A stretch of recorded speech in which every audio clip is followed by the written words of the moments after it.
Hello and welcome to the Football Home podcast. We are back. Hope everybody had a wonderful Christmas. We are back and ready for action. And there's plenty to get stuck into because we did have plenty of games yesterday in the Premier League as it was back from its winter break from the World Cup. We'll dive straight in, shall we, boys? Let's go and talk about. Let's start with the early game yesterday, which was Spurs Brentford 2-2. Spurs just it was Spurs, I guess, and choked. Brentford were 2-0 up and were going well up until an hour, and then let Spurs back in. I guess the big thing is that Brentford let Spurs in, that they couldn't keep it going through the whole game. Andreas, any thoughts? Yeah, I guess it's just Spurs being Spurs. Like at this point, it's just kind of a joke what's going on with them. They are a really strong team in their own ways, and like it is a strong team, but there's just something about them. I don't know if it's lack of mentality or whatever is going on, but something is weird, and yeah, I think at the end of the day, Brentford played a really good first half. They really did a good job. I think that's a huge part of the story, but I also think it's Spurs kind of slacking. And I think it was Abu that said this thing about it. I think it was Lewis, that keeper. He said that you can take the man out of Spurs, but you can never take Spurs out of the man. And it's just so true. Like these players, there's just something right now with them that's just not working in the Spurs uniform, and also on their national teams, as we saw in the World Cup. But yeah, Brentford had an amazing first half. I think Brentford keeps being this really impressive team that really has a lot of good going on with them.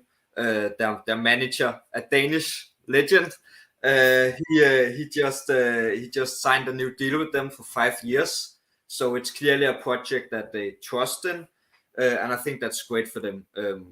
So they had a great first half, but at the end of the day, Spurs is a bigger team, and Brentford is not the best team at keeping the wins going on. So in second half, Spurs just came back and showed that they are a much bigger team. And yeah, so in that way, Spurs is a stronger team than Brentford. And I guess most people expected Spurs to win this. So you can say like there's two sides to it. On one hand, Brentford won because they were able to get a draw with Spurs. On the other hand, they lost because they were so dominating in first half and they completely lost it. But it's two teams that both have their strengths in this and their weaknesses. And I think quickly another thing with Brentford is that I'm worried about how much they rely on Tony, because there's all this other drama going on right now. So they don't know if they will keep having him, and I think that's a worrying thing for them because they rely a lot on him. He is their striker. He is the one scoring the goals. So that's kind of worrying. But yeah, overall, a really fun match to watch. Great to start the Premier League back on, and definitely both strengths and weaknesses with both teams. Warren? Yeah, I completely agree with what Andreas said regarding the match. Many of the points that he touched on. It was Spurs. Spurs is known for coming back from behind and getting an equalizer or getting like a point from a game. They haven't really lost a lot of the matches apart from Arsenal, and it was like kind of another match during the first half of the campaign so far. However, they weren't clinical enough in the first half, and they let the game run away with them, and that was kind of shocking to see. A lot of the players were involved in the World Cup, so I guess because Conte had to make necessary changes within the lineup, especially with the goalkeeper. That couldn't be like the first goalkeeper, Hugo Lloris. He was on the bench for the first time in like 6 years that he's been by Spurs. So that was kind of also like a difference maker, I feel like. But again, Son, it didn't deliver. Again, it was all about Kane and Kulachevsky and Weber, and they didn't have Bentancur and Cure there, so it was just a mixed match of key players not being there for Spurs. But over the last couple of games, you could see that Spurs hasn't been really that clinical into their responses when it comes to games. It says a lot that Brentford to get a point from this game, especially when they were leading 2-0. And I agree with you what you say about Tony.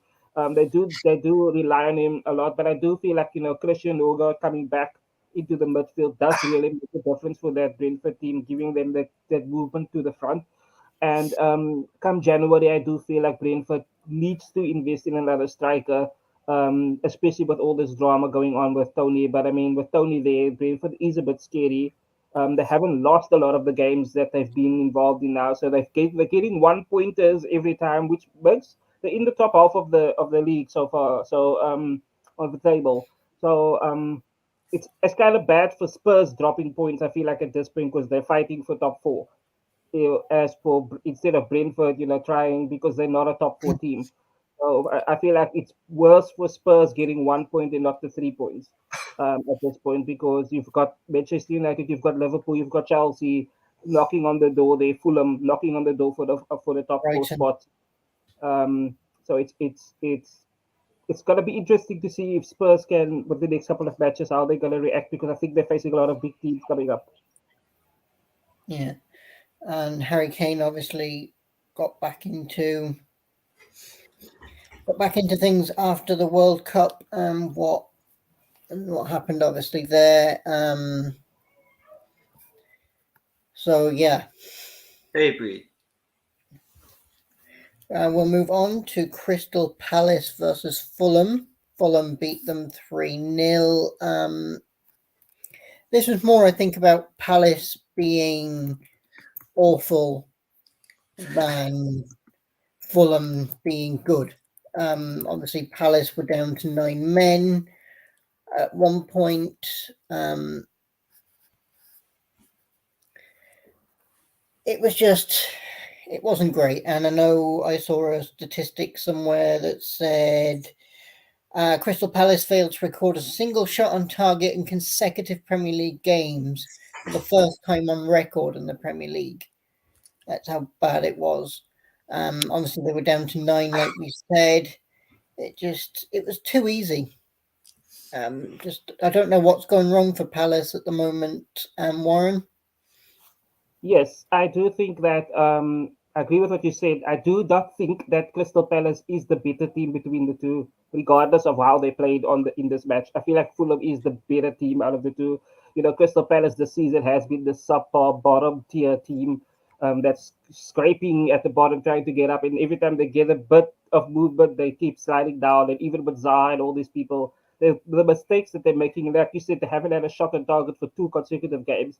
That is so ridiculous. And I mean, Fulham was just full on. Mitrovic was involved in a lot of the goals. He had 2 assists there, and he had a goal himself. So and he was an injury doubt. So again, and people keep saying, yeah, Mitrovic is the key. And as long as he stays fit, I don't see Fulham leaving the Premier League this season. Next season, I feel like they're gonna stay. Out of the 3 that came in, I think they are the guaranteed team that's gonna stay in the league. And I think teams like Wolves and Everton and those teams, West Ham should be a bit worried with their placement Palace. now because even Palace, because at the bottom it's like 1 point difference makers there. So it's still full on, but I do believe Fulham deserved the win. Again, Mitrovic was just the star of the show. Even the other people scored, but he was involved in every goal. And that just shows that as long as he can stay fit, they will fly. They will fly. Yeah, the key is keeping him fit, though. If he is essential to everything they do. If he gets injured, then they're in a bit of a pickle, unfortunately. Andreas? Yeah. I don't think there's any argument that Mitrovic is the star of that team. I think we have talked about it for a while now that they actually have a lot of other good players, like Andreas Pereira, I think they have a good squad actually, but he is their main guy, and there's no doubt about that. But I think, yeah, surely Palace did terrible in this. Only had 9 men at one point, but I think it's still I think Fulham scoring 3 goals still shows that they are a strong team. Mitrovic as well is a huge part of that. But I don't think any team will have went out and just scored 3 goals, even with Palace being that bad. I don't think Southampton will have done it. Don't think Wolves will have done it. Everton as well. So I think it shows something about Fulham also being a really, really strong offensive team right now. And that's where Palace struggles, because offensively it's very hit and miss. Either it's amazing, all the offensive players do great, Zaha does amazing, but the most of the time that's not the case, and it's just nothing is happening like in this match for the offense. So yeah, Fulham is just doing a really, really good job at the moment, and I think that will keep going on, and I'm very confident they will stay up this season. I think it's too strong what's going on with them. And yeah, Mitrovic is a huge part of that, but I think the whole team in general is doing pretty good at the moment. So yeah. Fair enough. We will move on again. And we will go on. We'll talk about Everton 1, Wolves 2. Wolves, it was pretty much a battle of 2 out of form sides here, really. Not really sure what can be said. A last minute winner from Wolves. It just shows how bad things are at Everton, and how much Everton have slipped. It's a shame, really, because Everton are always been the top Premier League side, but they're just in trouble. And Wolves didn't look great, even though this was Lopetegui's first Premier League game in charge. Neither of these sides particularly looked great. Andreas? Well, I hate to say it, and this is going to hurt so much, but Lampard is not the manager at the end of the season. I'm very, very confident in that now. And I'm going to give him January. He gets that. I will give him the January window, and hopefully he can get some good signings.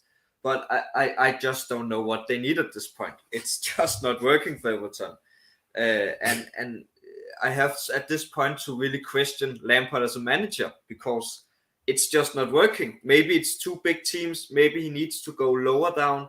Championship, maybe even lower. Maybe Scottish football, something else. But it's just not really working in Premier League. You think Lampard is the problem? I think he is. I think he's a part of it. I don't think he's the only problem. I don't think the squad he has is good enough, but it didn't work in Chelsea either. And the squad should be good enough there. So I think at this point it's time to. I think this season is proving that it's not. What? I think this season is proving that it's not that great. The Chelsea squad. Yeah, but the squad he had was pretty good at that point. That's a while ago now. It's at least 2 or 3 seasons ago. But the squad that he has right now, no doubt it's not good enough. But I think he is a part of the problem. I think he cares way too much about offensive football, where defense he's not quite good enough. And offensively, he don't have the players right now to play that kind of football that he wants. And I don't think he's good enough to change the way he wants to play. Where great minds like, I don't know, Mourinho, Tuchel, this kind of Pep as well, they're good at okay, if this is not working, we're trying something else. I don't really think Lampard is doing that, and I think that's a part of it. But there is no doubt that the squad that he has is not good enough. No argument about that. But I think at this point it is time to at least question if he is good enough. I hate it, but I think it's time to discuss that. And quickly with Wolves, like you said, it's not even like they're playing good, but they won, and that's really what they need right now, especially with a new manager. They need the wins. No one is going to say, oh, he's not good enough or anything like that, because he won the game. That's all they care about. Wolves don't care about top 6 right now. They don't care about top 10. They just want to survive, and they are doing that with 3 points, even if it's in a match like this. But it is going to be really tough against better teams like Newcastle or Brighton or stuff like that. So yeah. I do think there is. I think the problem is with the squad. I think they have a decent defense, but their attack is awful. Like even the whole team as a whole is average. It's bang average. There's no kind of standout class players in there. There's no one that you look at that team and say, "Oh yeah, wow, he's an amazing player." I agree, but I think when it comes to defense, I agree defense is much better than offense. But when you're playing Wolves, which was the team, I don't know if they still are, but before this match was the team that has scored the least amount of goals. When you allowed them to score 2 goals, there is kind of a problem. Sure, defense is kind of good in Everton, but there is a problem when that good defense lets Wolves score 2 goals against you.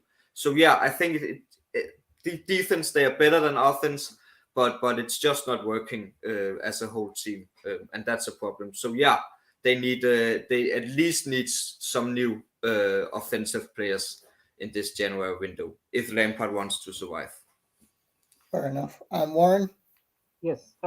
Yeah. So out of the two teams, I think that you look at the overall spectrum of competition that's happening right now. Wolves are the better team than Everton. They're conceding less goals than Everton. I feel like also they're scoring more now than Everton. So I actually predicted it would be a 1-1 draw before the match. And it was technically a 1-1 draw until the last minute when that last minute goal went in. But for Wolves to come back and get all 3 points, it's huge for them because they're moving up. They're still in the bottom 3, but they're moving up. And for me, it's just this new manager that came in. He just needs to instead of playing better ever since he came in. So I feel like it's going to take some time just for the meat to marinate, the sauce for the team. The team just needs to get used to this manager and they need to play cohesively. And if he keeps doing what he's doing, I think they can escape the relegation and push Southampton down there and West Ham and Everton even. Everton is just used to be one of this big club, and they just season after season now just they're not performing. And I do believe they've got the players in that squad to go far, but I don't think Lampard knows what is his strongest 11 at this point. I don't think he knows who to start. He's got Mopay there now, and he's got all these people, but I mean, he's got Anthony Gordon and those people, but you don't even see them on the score sheet. Like, where are all these strikers? What is happening with the team? That's all these question marks happening. And I know, the big striker he's very injury prone. So it's just difficult. I feel like it's a difficult time for them. But I mean, it's been 2 seasons in a row now where Everton has literally been fighting for their lives in this league. So it raises a lot of questions about the club and as the manager. Absolutely. We will move on and we will discuss Leicester 0, Newcastle 3. This was a pretty comfortable win for Newcastle, who carried on where they left off before the break. We weren't sure whether they would be able to carry on that form, but I think they put that to bed. They were very clinical. Miguel Almiron, sensational. Nice to watch Newcastle. They're just a really, really good side at the moment. Miguel Almiron has 8 goals in 8 matches now. He's just lighting up the Premier League at the moment. I think it's how far Newcastle can go, I think, now. Leicester just, again, it's a very bang average side. They don't have any star people. Jamie Vardy was on the bench. Maddison injured. Apart from Harvey Barnes, they don't really have anyone. And they're struggling, Leicester. Warren, your thoughts on the game? Yeah, I like watching Newcastle play. I think they're one of the nicest fixtures to look at. Every time you see Newcastle is on the sheet, you say, okay, now this is going to be a good game because there's going to be plenty of action. Even if it's 1-1 or 0-0, Newcastle comes and they deliver. And they didn't even have the A squad. Callum Wilson was ill. Saint Maximum wasn't even on the pitch. but they still have, the depth in squad. You've got Trippier delivering all those crosses in the corners, and you've got Almiron, who's on fire. He's the first FPL asset midfielder to get to 100 points. So if you don't have him in your squad, you better get him in your squad. And Chris Hood scoring a penalty. You've got Bruno over there. You've got all these quality players in this squad, and it's not a surprise that they're second on the log now. City still needs to play, obviously, but I mean they're that close to Arsenal, so that is a lot. That says a lot about them. Where they were last season, this time around, it's just a huge. And Eddie Howe has been just so much of a booster for that team. Is to really turn it around for them. But it's the players as well. It's the squad. The squad is just full on. Joe Linton is also amongst the goals. Leicester, I'm surprised Brendan Rodgers is still there. I'm surprised that he hasn't been sacked yet, especially what he's been saying in the media. And I mean, it just shows if Madison isn't there, they don't perform. They really need Madison, and Madison is linked with Newcastle. So just the irony of that. Imagine Madison going over there, and then they have to face Newcastle again in the Carabao Cup in the first week of January. So that is going to be this match was just uncontested. Newcastle were clinical, and Leicester was left exposed, and all the weaknesses were laid bare. And they really need to shape up, or they're going to ship out of the league. It's disappointing to see, but they're one of the. I mean, if Madison is there, they still score goals, but they didn't even get a goal in. And I don't know what Decker was doing there. I don't know where Lookman is. It's a bit of a shambles, that team, and Vardy can't. He can only score in the Carabao Cup apparently. So I don't know if it's his age, if he can't keep up with the pace of the Premier League. I don't know what it is, but I think any team that faces Newcastle is in trouble. Um, so it's going to be interesting to watch.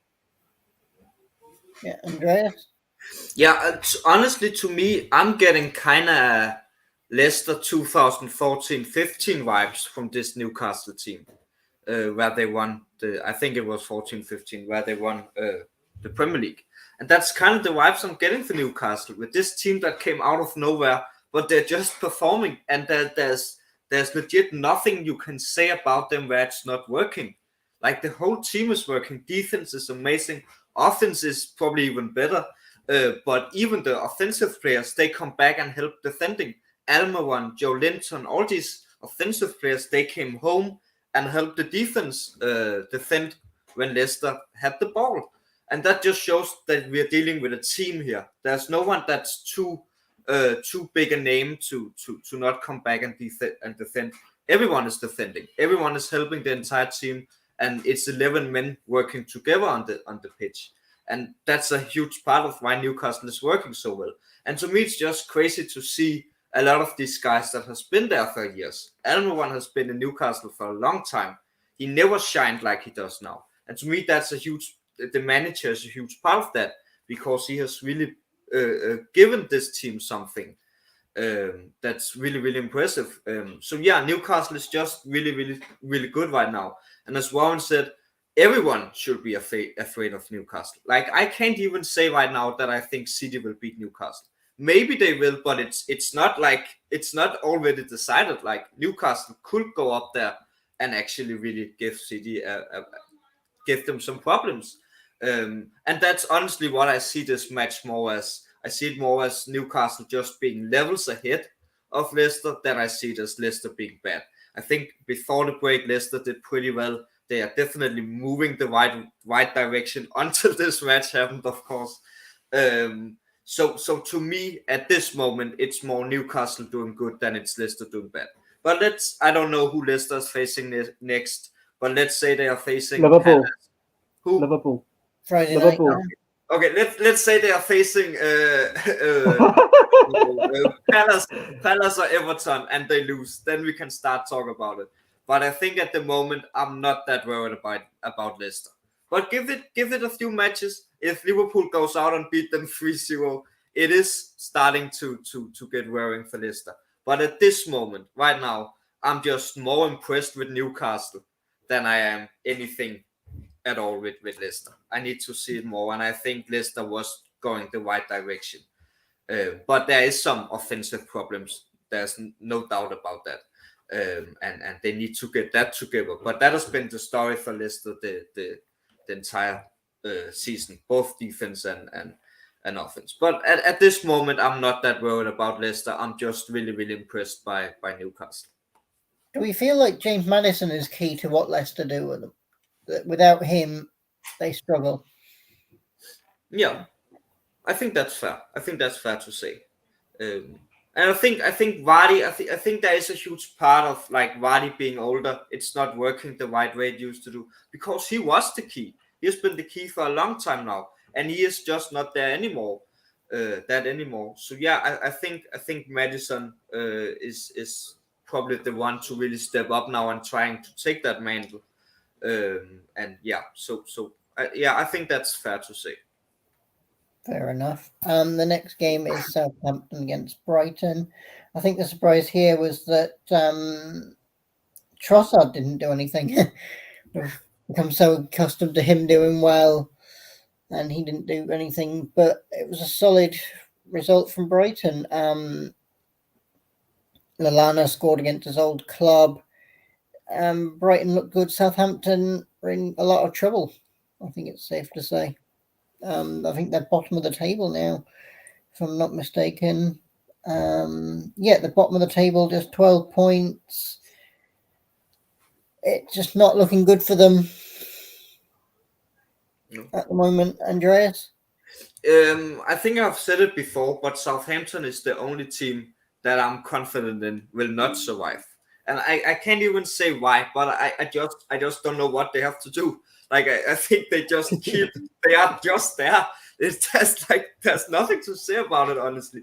It's just not really working for them. And I think Wolves, Palace, Leicester, all these teams, Everton, I can say, okay, if you did this and if you did this, then maybe there will be a chance. I don't even know what that should be with Southampton. Like honestly, get Ward-Prowse to perform better.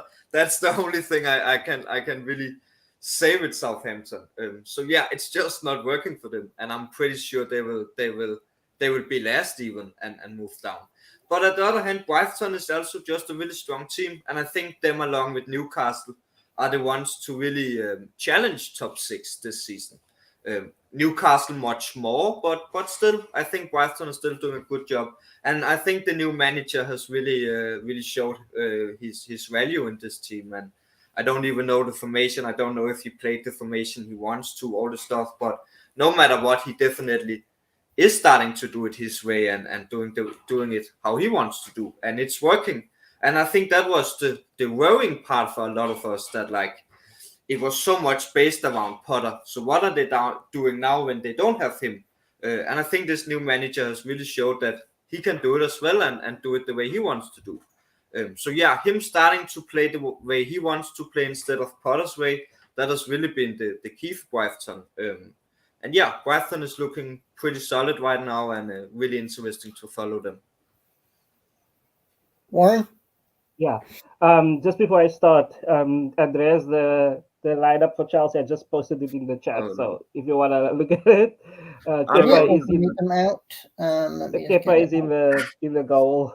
Maybe we can hold up. Maybe we can. I'm just saying. About that after so Kepa in goal. Okay, now yeah. It seems like a back four, which is unusual for Chelsea. Reece James, Thiago Silva, Koulibaly, and Cucurella at left back. Then it seems like it's going to be Jorginho, Zakaria, and Mason Mount as the midfield three, and then Havertz, Sterling, and Pulisic up front. The only thing I can say with Chelsea is that they don't seem to have a recognised striker. Am I right? Havertz, I guess that's the only one at this point. The closest thing. Aubameyang is on the bench. Yeah, we'll come back to that later anyway when we do a preview. But my thoughts on Southampton and Brighton. Okay, so obviously Southampton, I said from the start that Southampton is in trouble.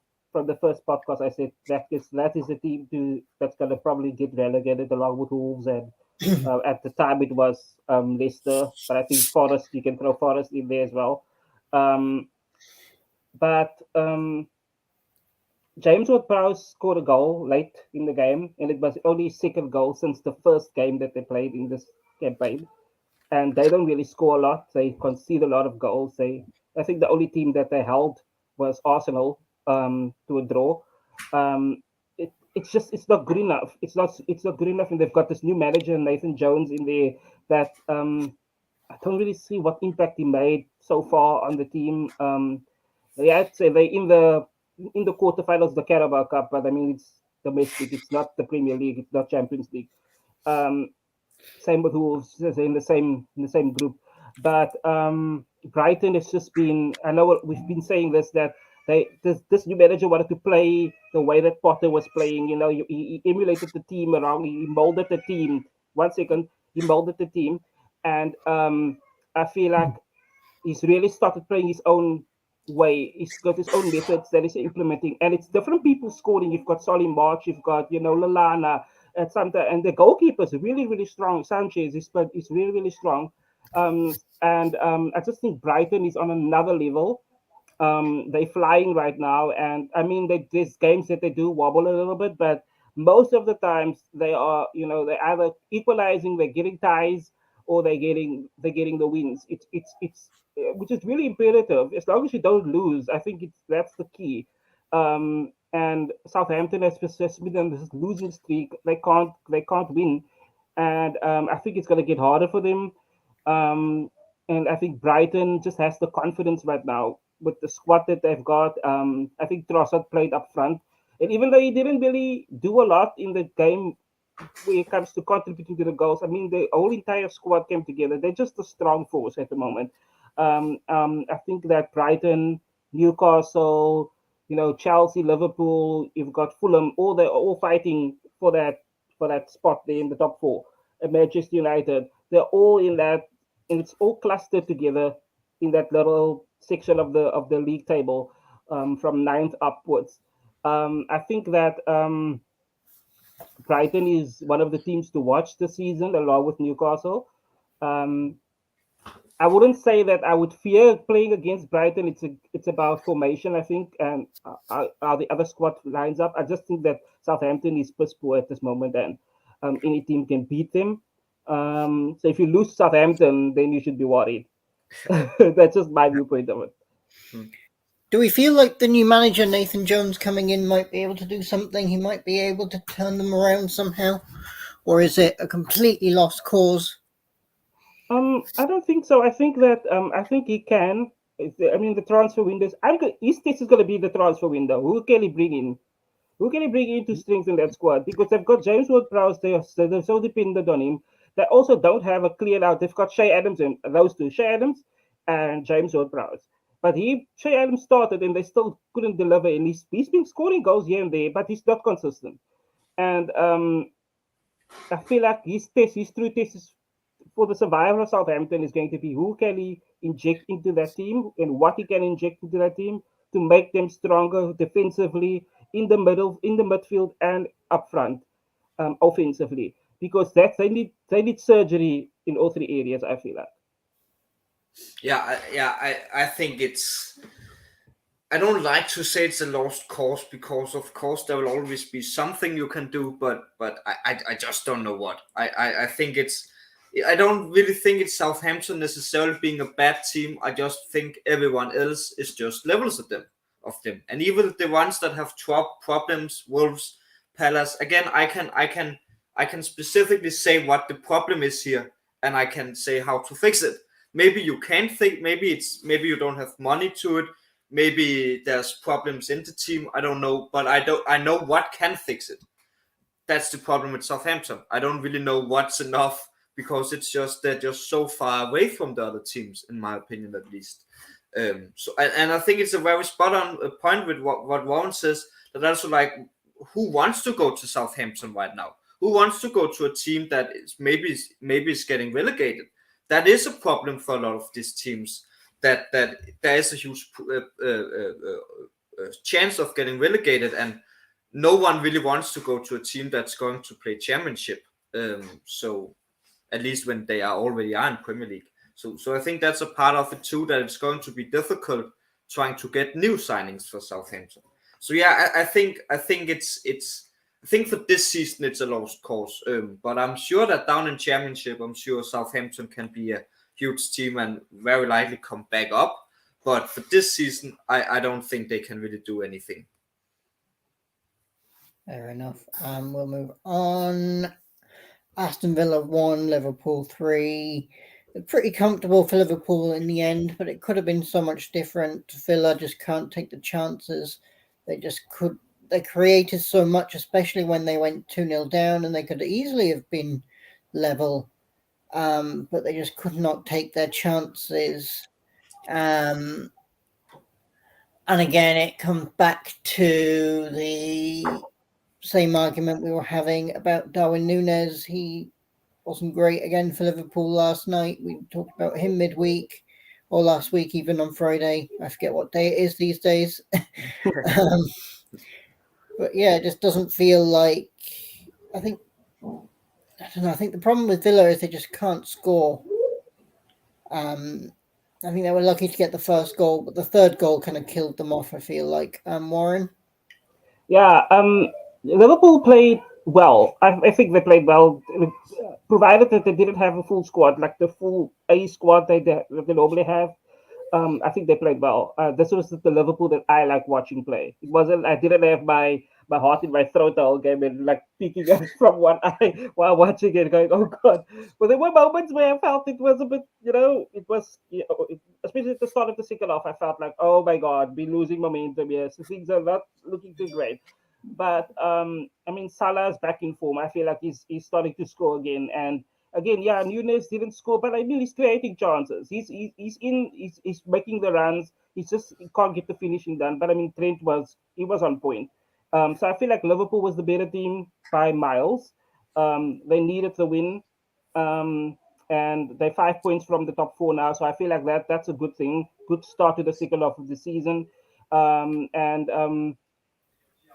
Yeah, Villa, I don't know, the new manager, I don't know why he didn't field Cash.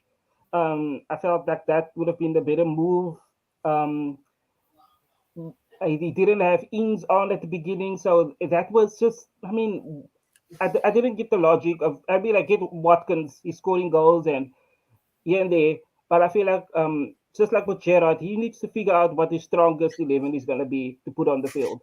I feel like that's the problem. But he's still new, so we'll give that a pass. He's still new, and I think for him, he's going back to the basics and figure out on the training ground who's going to be my best 11.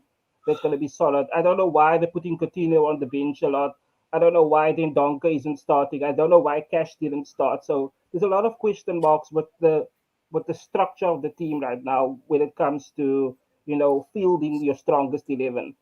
Because they have a decent squad. They really do. They've got a decent squad. It's just I don't think they can close the deal when it comes to most of these matches, and that's going to cost them. I don't think they're getting relegated. I think they'll be okay, but I don't think they'll make top 10, and that it's going to be huge, especially financially, with their sponsors and stuff like that. It's going to have an impact on them.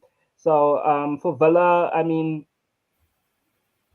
I guess it's about going back to the blueprint and figuring out who to put on the field, who's my strongest 11, who can I get and beat these big teams, because they can't even beat the small teams. So that's just where, like, you need to take what you can get. Take what you can get, but if you can't make the most of the small chances, how are you going to beat the big teams? And I don't know how the fixtures are looking right now, but I think they still need to face Arsenal. They still need to face Newcastle. So it's going to be interesting. Fair enough. Andreas? Yeah, I have to be honest and say I'm kind of disappointed with Villa in this. Not because I know Liverpool is a good team, no doubt about that, but I was really expecting Unai Emery to come out here and was like, okay, I'm here, I'm officially here, and I'm going to do something, because I think this is really probably the best manager move for a club, at least getting him, because he is a big name. So I think it was really, really impressive that Villa was able to get him.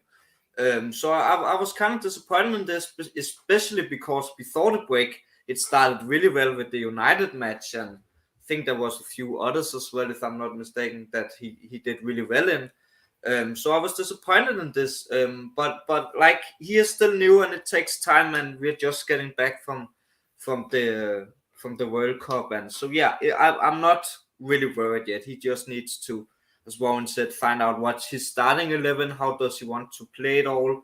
So yeah, I think it's fine for now. But I was a little bit disappointed because I expected this to be this huge battle between two great managers, Liverpool versus a Villa team that could really rise.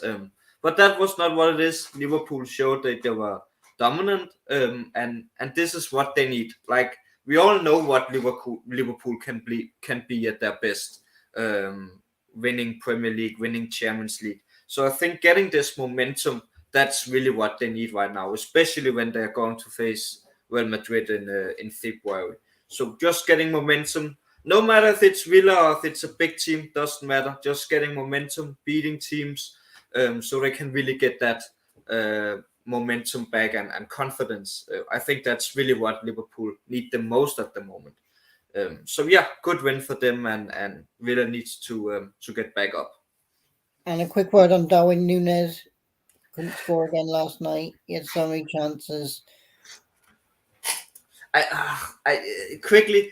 I think I have already said it. It will take more time. If he's going to be a success, it's going to take more time. But because it is unfair comparing him to Holland, and that is what a lot of people is doing. But right now it's not looking good, and it's kind of giving me Timo Werner flashbacks, and I don't like that at all. But yeah, right now it's not looking good, but it will take more time. I just don't know if he has the potential to be great, but we will see. Right now it's not looking the best. Warren? Yes. Thoughts on Núñez? Oh no, I fully believe in Núñez. I've got a lot of faith in him. I think like I said in the last podcast, it's about time. It's about time. He's just going to need time. And unfortunately for Núñez, the Premier League is fast paced. The Champions League is fast paced. So in between all of this, there isn't a lot of time for him to prove this. But it's going to take some time. It's going to take some time. But we've got Capco coming, so I've got faith in that. That will strengthen the team. But for Núñez, I have faith in him. I've got complete faith in him. I'm not shooting him down yet. I think there is still potential there. It's just gonna take some time. And whether the time is on Liverpool's side, I don't know. We'll have to wait and see. But just a quick point: Villa is facing Spurs next, just for little asterisk there. So that's gonna be interesting how Emery is going to line up against them, Kane and those people. Emery versus Conte, that's actually a pretty cool matchup. And a former rival for him when he was in Arsenal, Unai Emery. So that's pretty interesting. Just a quick word on Gakpo. He is signing. It seems like. Where do you see him fitting in, Warren, to this Liverpool team? I think he can bring. I think he can. I think he can fit into the midfield. I think he can play. Like if they play in the diamond, I can think he can play just behind the strikers as well. He can even play as a forward. I feel like he's done that for the Dutch team. So I think that is a huge injection for Liverpool. I don't know how they pulled it off. I wasn't even aware that Liverpool was in the was gunning. It was all about Bellingham and Fernandes and those people. And I was shocked last night when the announcement was made. So, but it's huge. It's going to be interesting to see where he fits in. But I feel like he can fit into the midfield or in front. I do believe that is a key player that we need as a squad. Hopefully he can come as soon as the transfer window is open. He can just come in and slot in, just like Diaz did. I do feel like he's got the potential to be like he's got the qualities of both Núñez, Diaz, and a little bit of Firmino as well. So maybe that is the right person that we needed right now. But I do think that he's going to be a good fit for the team. But I had no idea that Liverpool was even interested in him. So I have a question with it. Do we know, because I only quickly heard it in our chat, so I'm not fully aware about details if there is any. But do we know if it's from January or is it from next season? he's coming now. He's coming now. He's coming. It's immediate. Okay, that's a good sign. Yeah, as soon as the transfer window is open, they're going to announce the paperwork is they're already getting the medical and everything done. So as soon as that, they'll do like with Carvalho, they wait until the summer and then they announce it. So it's going to be a similar thing. But I think he's going to be like a signing like Diaz was last season, where he came in January. Where I think the others are for the summer coming up. So.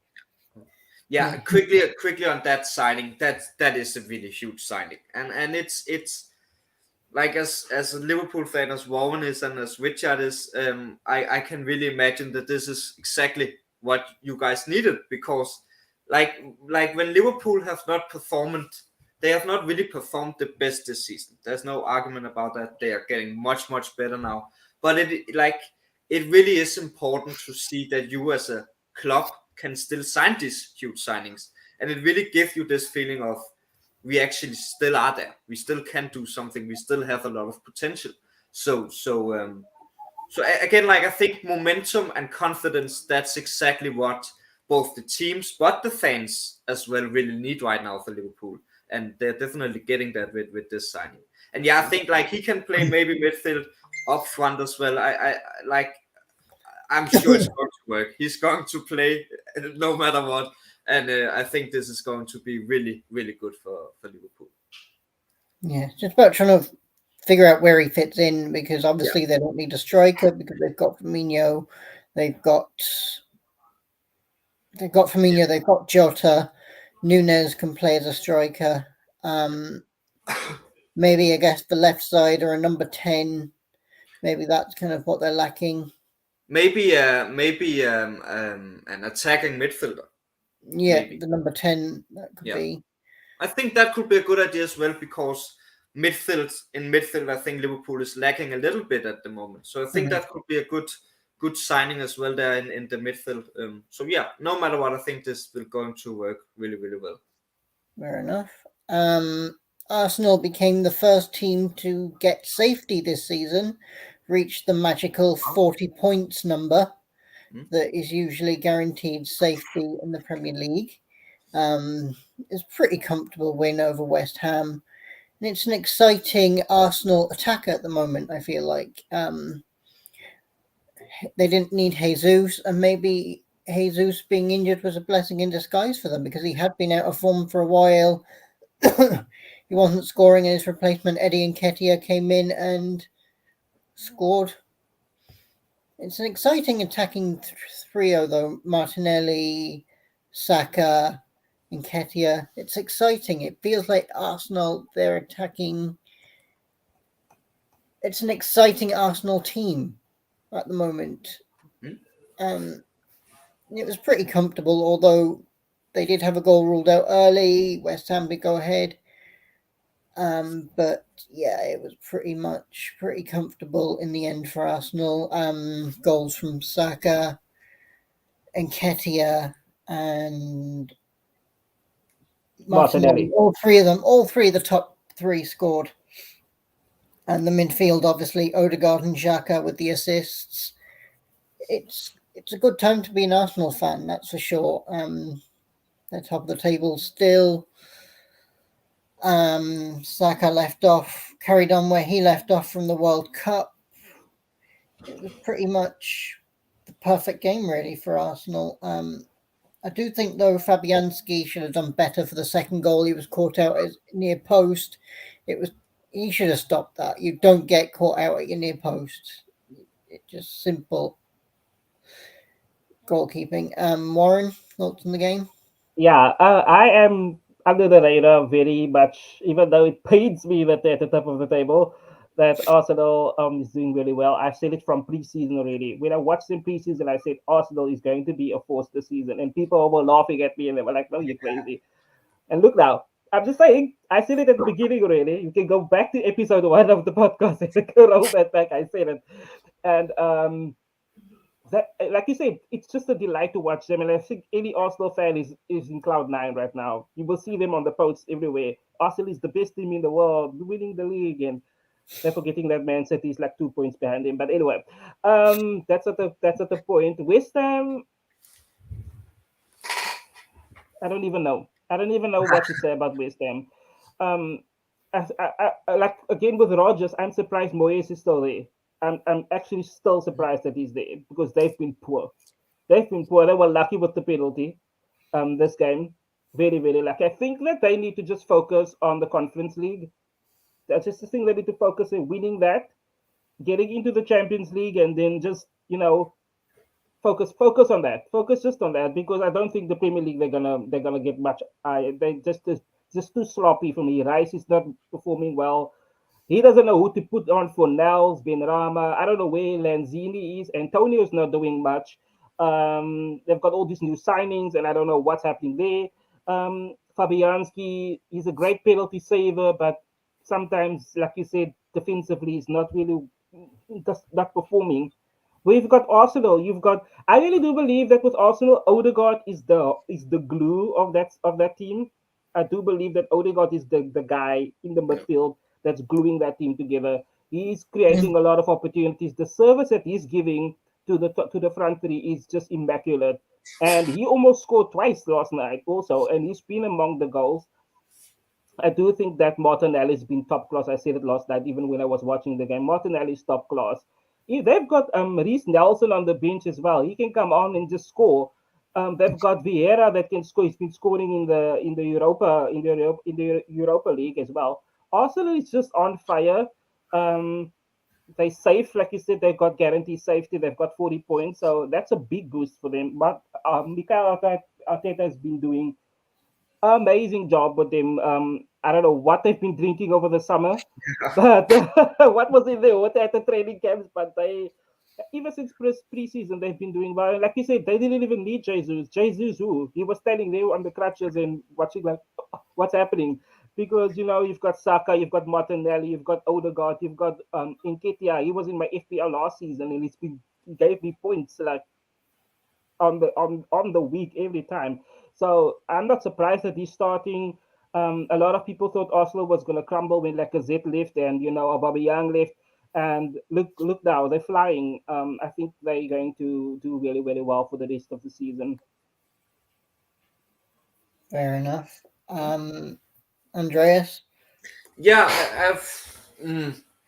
like Arsenal is Arsenal is great. Like they really are, and I still don't think they're going to win. I really don't.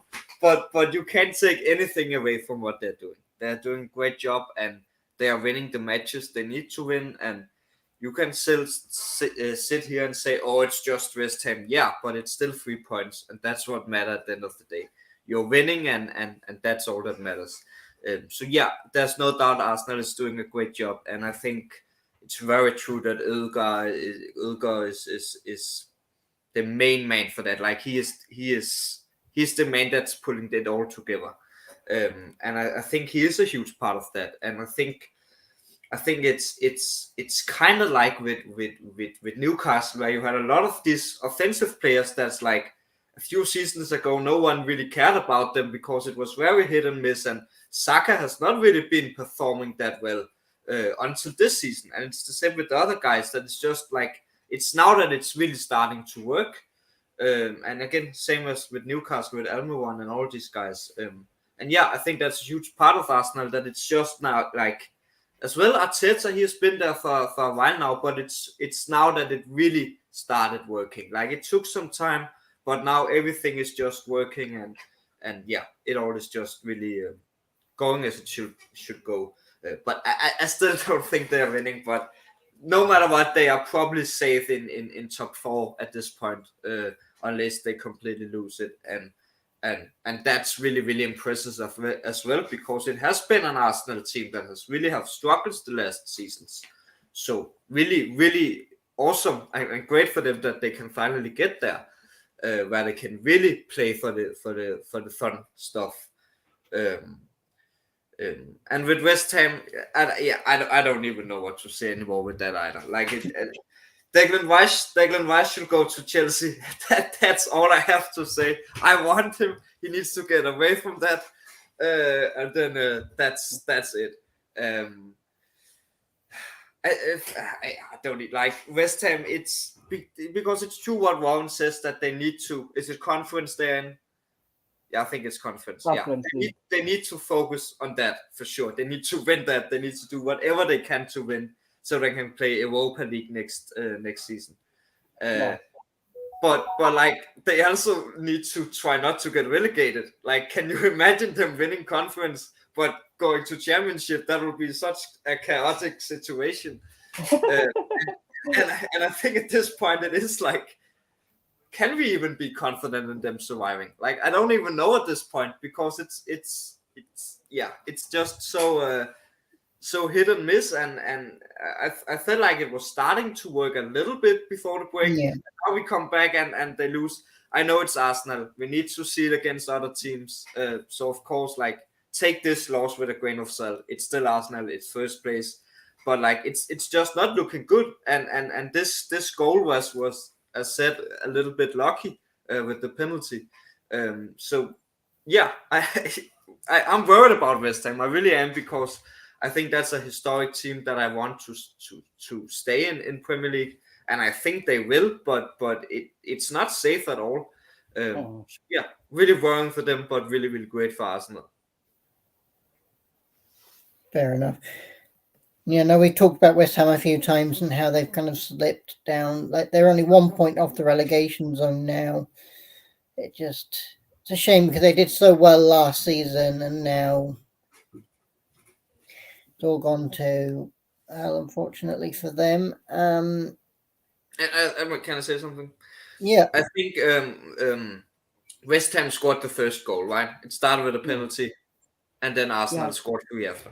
And I think that says a lot as well, like we talked about with the Spurs, that they came back from Brentford. And I think it's the same with Arsenal. Like, you can just see the differences in levels, that Arsenal is just on a much, much bigger level. So West Ham scores, okay, fine, we go out and score 3, no problem in that.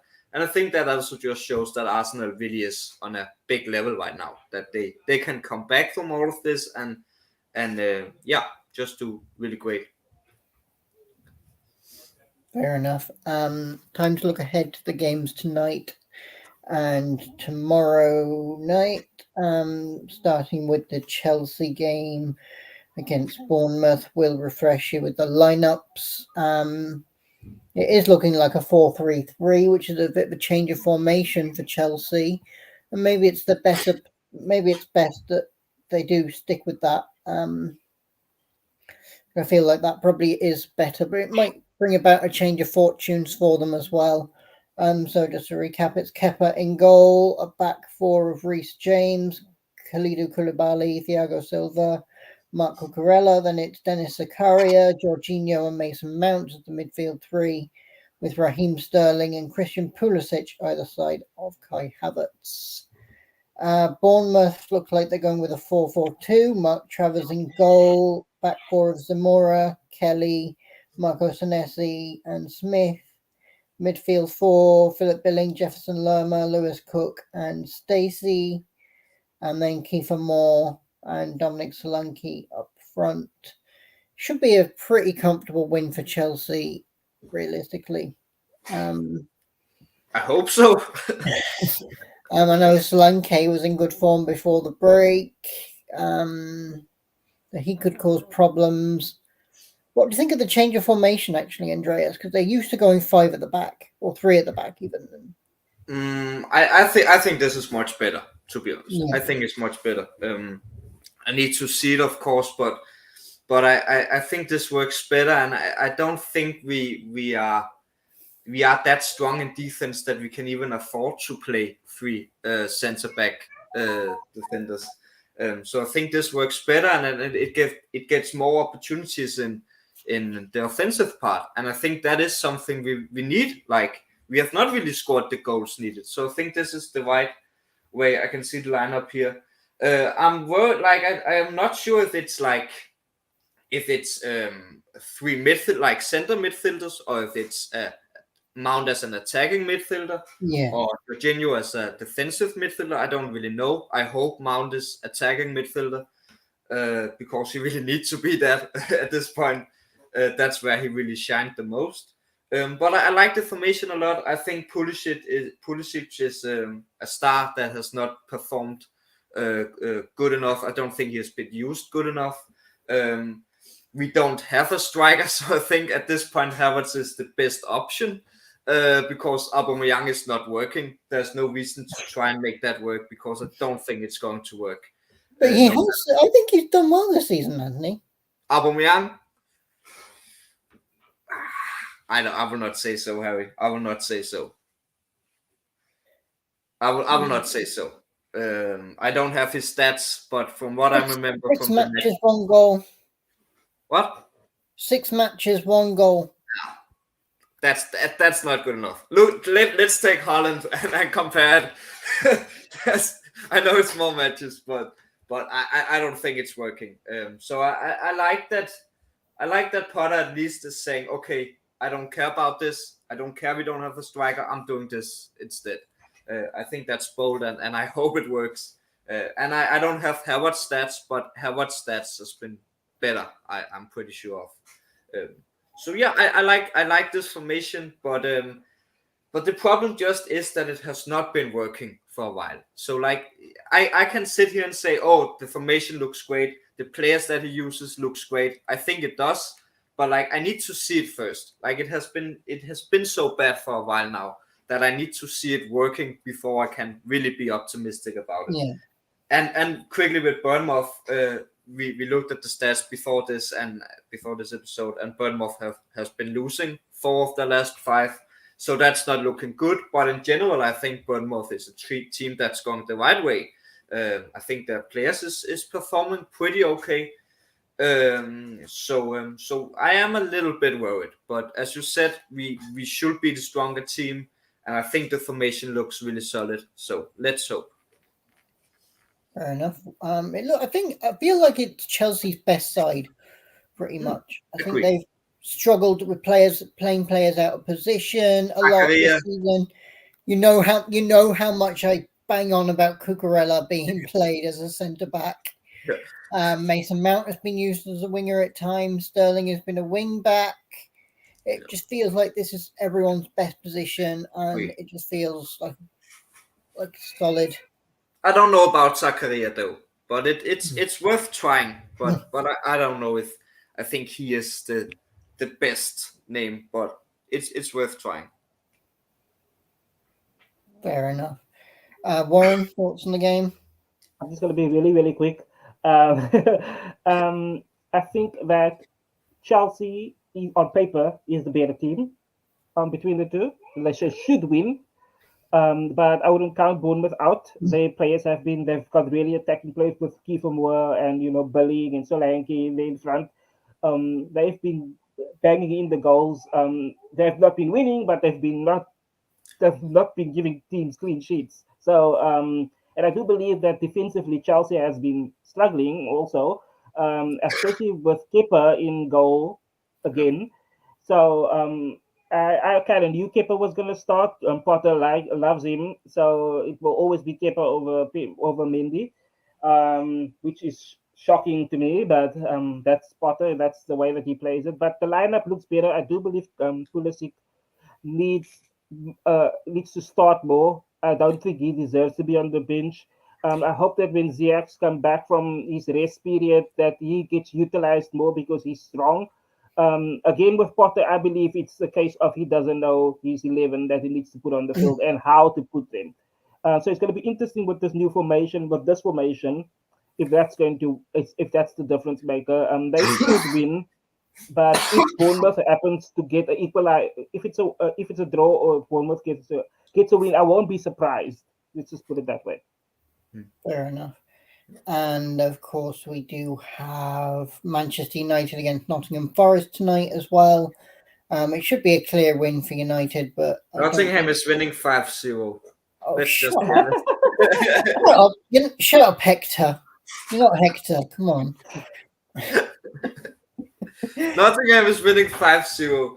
Not a And chance. it's Abu that's going to score. We all know Abu is playing from Nottingham. I don't think so. I think Forest could give Manchester United a run for their money. Whether they will win, I don't know.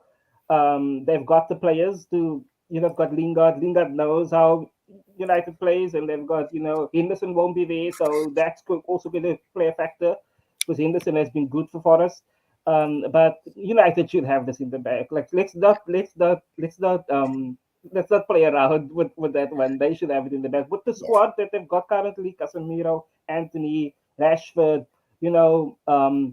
defensively, they've got Lindelof, they've got all these great players. I don't think Maguire is starting tonight. I think he's still sick or something.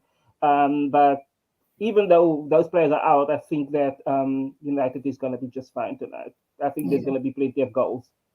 I do feel like Nottingham Forest struggle to score goals. That's their problem. They don't have a goal scoring record, even though they have the players to cause the damage. But yeah, I would imagine there'll be a few changes from the Burnley game. We'd expect David De Gea to come back in the goal. Luke Shaw will probably come back in at left back. Dalot is still missing, it seems like, so Wan-Bissaka will keep going. If Maguire's not fit, I don't know whether Varane will be back. Martinez is definitely out. Is Varane still out? Varane and Martinez won't, not because they're getting. Yeah, Martinez is definitely not around, I believe, but Varane might come back possibly. If not, I think it's going to be Lindelof or and Casemiro again, you would imagine, and then McTominay in the midfield with Eriksen and Bruno, and then up front, you'd imagine. I don't know whether I think it'll be Rashford and Garnacho for sure. Whether he goes with Anthony on the other wing or Martial will be the debate, but it should be a comfortable enough win. And then tomorrow night, Man City play against Leeds. It should be an absolute riot, you'd imagine. Yep. It should be an absolute goal fest for City, you'd imagine. Especially with Somerville that's not playing, is injured, so that's been the difference maker for Leeds. So I think City is going to be a thrashing. I think Haaland might get another hat trick tomorrow. I won't be surprised at all. Defensively, City has been a bit lackluster when it comes to they've been conceding a lot of goals. So that's the only area where I think that Leeds can hurt them if they've got the runners and players there to get it. But Harrison is out, and as well as Somerville. So it's going to be Aronson, it's going to be Adams, and it's going to be Rodrigo that will need to get the job done for Leeds tomorrow, because otherwise City's just it's gonna be a massacre at Ellen Road. I think Calvin Phillips will come on and make a hat trick. No, that's not. Imagine if that happened. Imagine. I don't think after Pep sent him after the comment made about him being too fat. Let's just say it as it is. That would be really interesting to see. That's what he said. That's Pep's words, not mine. Pep is don't ban me, YouTube. That's Pep's words, not mine. But yeah, City is winning. City is going to win, and they're going to score a lot of goals. Leeds can maybe hurt City in defense, but Leeds don't have the players to score the goals unless they are really, really just on another level, which I don't see them suddenly becoming. So yeah, City is too strong and will very likely destroy Leeds. With or without Calvin Phillips. And with that, we will leave you there. We will leave it there. Thank you very much, everybody, for watching. Thank you to Warren and Andreas for being here. And we will see you on Friday for our Bumpers New Year's special, where we will look back at the year that was 2022, as well as the 3 games tonight and tomorrow. Thank you, everybody, for watching, and we will see you all on Friday. Have a good week.